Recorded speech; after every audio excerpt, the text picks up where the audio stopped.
जे दोस्त के शायरी ठाणे हुजे तो यूट्यूब चैनल ते नालो कमेंट करियो। ये मुझे प्यारो दोस्त अली मुराद शाहानी लिखे तो दिसी बाग सोनो असां कई गुलामी असां जिनके चायो से पखी विया उडामी परदेसी पखियन जा केड़ा मण मकाम रात रे नेकड़ी त सुबह कन सलाम असां बायूं उनन जा गुलाम। ई शायरी है अवेश कुमार जे नाम तो कहतो तो वञा मां विकामी यो की थींदो कबूल अवां जी गुलामी यो की थींदो लगाए दामन ते दाग गद्दारी जो थिया अवां जो सलामी यो की थींदो।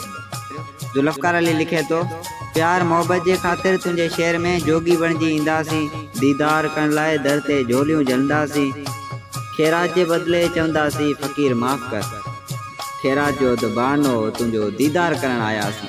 ई शायरी है फिरोज लिगारी जे नाम